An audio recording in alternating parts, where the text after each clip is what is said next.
Hello, everyone, and welcome to my YouTube channel called Living in Hayward, Wisconsin, where we talk about all things real estate related and also about living in Hayward. I'm Audrey Miller. I'm your local real estate expert. I'm the broker owner of Northwest Wisconsin Realty Team. And as always, feel free to reach out to me anytime. If you like my channel, you can subscribe, like, share, please comment below. I'd love to hear from you. And today's subject is going to be about the cost of living in Hayward and Sawyer County, but kind of specifically focused on the Hayward area. A lot of my videos lately have been kind of heavy towards real estate content, so I wanted to talk about something that centers more on the living in Hayward portion of my channel. So I hope you find this helpful, whether you're maybe moving here from out of state, maybe whether you're considering moving here full time when you already have a second home here. I'm hoping that this information might be helpful to you in making that decision.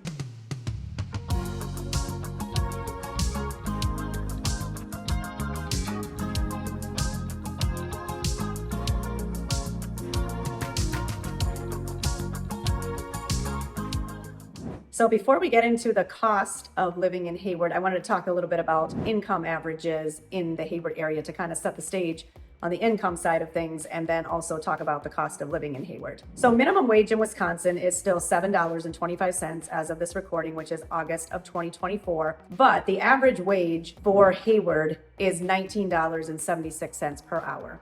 So we are almost triple minimum wage in and around the Hayward area. There's a lot of job opportunity here. Hayward is kind of the hub of the area. I will call it the vacation area or the hub of Sawyer County. There's more commerce, more restaurants, bars, just more jobs in general in the Hayward area than there is in some of the outlying areas. So that kind of correlates also, as you've heard me talk about, with the price points in Hayward for houses, because it is more desirable to live somewhere where you have jobs that are closer to you than having to commute back and forth. So average wage in Hayward, $19.76 per hour. Now, the info in this video I've derived from multiple sources online, and I'm not going to quote each source, but I did kind of check this information with what I know about the local area as well. I'm not saying this is 100% accurate, but it should be pretty close just based on my experience and the information I was able to gather online or from personal experience. So unemployment in the Hayward area is 3.5% currently. That is less than the national average, which is 4.3% in August of 2024, or maybe that was July of 2024. However, the 3.5% does not account for seasonal layoffs, and we do have a decent amount of that in our area between excavating companies, landscaping, restaurants and bars are less busy in the wintertime, especially outside of snowmobiling season. So we definitely do have some seasonal unemployment in our area. And I don't know what the rate rises to in the wintertime, but these are people that are employed year after year seasonally and then have the wintertime off. Some of them will do snow plowing or other things on the side during the wintertime, but the unemployment rate currently is 3.5%. And then the average income for a single person in Hayward is $41,000 per year. I didn't do the math to see how that computes with the almost $20 an hour, but I think that would come out very close to the 41,000 number for the average income for a single person. Keep in mind too, there are many self-employed people in and around the Hayward area. There's a lot of entrepreneurs, there's a lot of business owners, and there's quite a few people who work remotely. And so they're making much higher salaries than what is the average income. But then we have people who are obviously making less than the 41,000, but there is a lot of opportunity in and around this area for entrepreneurs as well, or people who want to run a small business. The largest employers in the area, the Seven Winds Casino is the largest employer. We all, frequent that place once in a while. I don't know if I should say all, but a lot of us do. So keep them in business. But they're the largest employer with their casino and their hotel and all of that. And then we have Arkland, we have Trustworks, and then Louisiana Pacific, that's the big OSB plant out on Highway 63. And then the hospital and clinics also employ a very large number of people. And a lot of the rest of the people are employed by bars, restaurants, small businesses, contractors, all of those types of things that keep our industry here in Hayward humming along. And now I want to talk a little bit about the cost of living in Hayward, the expenses that you might expect to pay when you live here. Like I said, whether you're maybe from out of state and you're considering moving here and you're wondering how the cost of living where you are compares to here, whether you're wondering about property taxes, that's a question I get a lot, especially from people from Illinois who are used to really high property taxes. I'm going to address that. Or if you are just thinking of moving here permanently from Minnesota or somewhere in southern Wisconsin and wondering how things compare, I'm just going to go through a number of kind of typical expenses and what they are in the Hayward and Sawyer County area.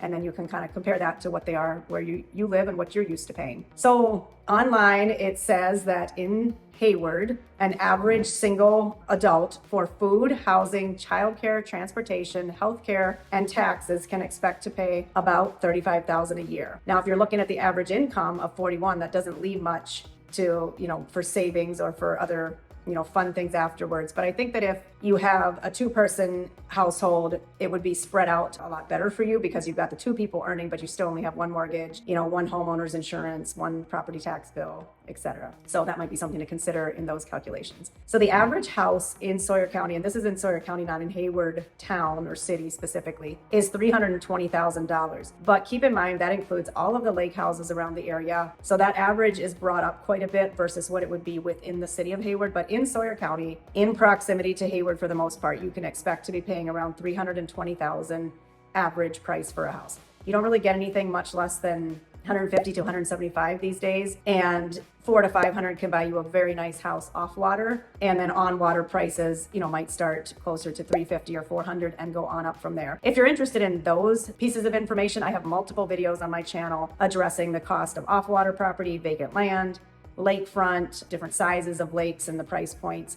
So there's a lot of information I have on my channel already, but I just wanted to give you the average. And then property taxes. A source online says that property taxes in Hayward are an average of $2,075 per year. That seems low to me from what I've seen, so I'm wondering if that is not considering all of the lake properties. I would say typically they are never more than $4,000 to $5,000 per year. That would be on the very high end, unless you have an extremely out of the ordinary property in the area, maybe on Round Lake, and it's 4,000 or 5,000 square feet. Then I'm sure you're paying more than $5,000 for property taxes. But I would guess the average, taking all the lake houses and houses in town into account, might be around $3,000, maybe $2,800. That would be my closest guess. But we do have really reasonable taxes in Sawyer County. In fact, Sawyer County was ranked #1 in the state for the property owners receiving the most value for their taxes. And interestingly enough, Sawyer County is quite a bit less than Washburn County for property taxes. So that's something to know. People are usually pleasantly surprised when they hear what the property taxes are, when they're looking at a property and they're like, okay, I'm interested in this. What are the property taxes? And maybe it's a cabin on the water and I tell them, oh, it's $3,200 a year or $2,800 a year. They're usually pretty pleasantly surprised by that. So we do have what I would consider to be very reasonable property taxes in Sawyer County. And then let's get into a little more of the nitty gritty. Right now, again, this is August 2024. The price per gallon for gas, and this is for the unleaded gas, is $3.41 a gallon. Average childcare costs for 1 month, $773. I'm assuming that's for 1 child. Utilities. Electric costs are going to vary a lot based on the size of your home, the usage, but I would say give or take $100 a month for electricity around our area. Heat is another one that I get asked about a lot. Our most common heat source for rural areas, which we are mostly, our properties around here are in rural areas, would be LP gas. So you have an LP gas tank and you have a forced air furnace. And typically for an average size house, people will go through about 2 tanks of propane in a typical winter. And a tank full is 500 gallons, so that would be about 1,000 gallons of propane. And the average price per gallon has been somewhere around $1.40. So you can expect for heating costs to pay around $1,400 to $1,500 for a winter.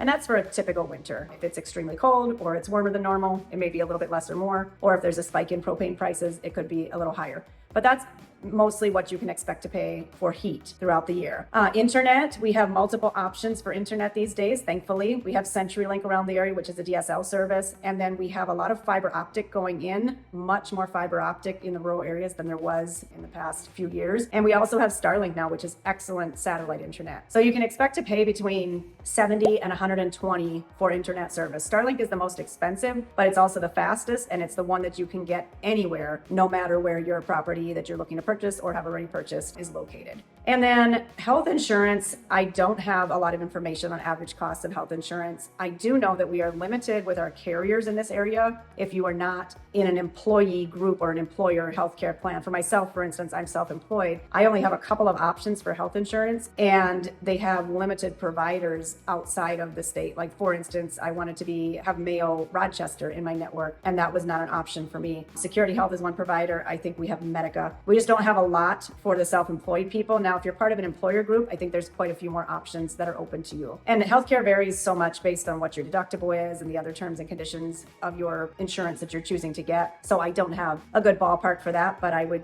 think it's similar to other places in the country. but I'm not too much of an expert on that subject. How about eating out? What does food cost in this area? I'm just going to give you some like ballparks on things that you might order frequently at the restaurants around here. For a pizza, you can expect to pay maybe $15 for a cheese pizza, 12 or 14 inch, going on up to probably $35 to $40 for a 18-inch pizza that's got all the toppings and everything on it. Just like everywhere else, our area has experienced a lot of inflation. So especially in the food and dining industry, I think it's all related to the cost of the food, but also the cost of labor going up quite a bit in the last few years. So it just is a lot more expensive to eat out than it used to be, but I still like to do it sometimes. It's always a nice treat not to have to cook, right? A steak, you could expect to pay maybe $25 to $35 in some of the higher end restaurants around the area. There's a few of those. It might be closer to 45 or 50. As usual, you get what you pay for. So you can kind of, get a more expensive cut of meat, or you could get a good steak for probably $25 to $30, depending on where you go. Appetizers, you might expect to pay $10 to $15, for cheese curds or wings or mozzarella sticks, that kind of thing. And then a burger, probably $12 to $18 for a burger, depending on where you go. And then groceries, just again, going to give you some examples because it's hard to go into all of it, but just a few things that people might commonly buy. You can expect to pay about $2.75 on the low end to $6 on the high end for chicken breast. Depends what size of package and which brand that you purchase. Burger is around $5 a pound, give or take, depending on the size of the quantity that you're buying at once. A box of Lucky Charms, an 18-ounce box. I've been appalled at the prices of cereal. And now I'm sounding like an old person because I'm like, you used to be able to get a box of cereal for a couple dollars. Now an 18-ounce box of Lucky Charms is $5. So glad my kids are raised. It would have been an expensive cereal bill when my kids were growing up and going to school. Milk is right now $3.75 a gallon. Eggs are $2.25 per dozen. And bread is anywhere from $2 to $4.50. And these are all Walmart prices at the Hayward Walmart. We do have Marketplace in town. Their prices are a little more expensive, but they do have different selection and more selection when it comes to like organic and a little bit of the healthier foods. They've got a really nice section of the store for that, and also have a large, deli, meat counter, produce section at the Marketplace food store in town. But those are our two main grocery stores. These prices, though, were from the Walmart store. I hope that you find this to be helpful. I tried to kind of cover the main things that you would expect to pay when living in this area. I guess I didn't talk about homeowners insurance. Typically, it's going to be anywhere between maybe $600 to $1,200 per year, depending on the value of your home. But we could say maybe an average of $800 to $1,000 per year for homeowners insurance. Again, pretty reasonable. And vehicle insurance, I don't have a good feel for that as far as an average or anything. I think these things are pretty typical across the country. So I would try to focus more on things that would be locally possibly different than where you're coming from. And let me know if you have any questions or if there's a category that I missed or something that you're interested in that I didn't address. As always, thank you so much for joining and following along. I appreciate every one of you.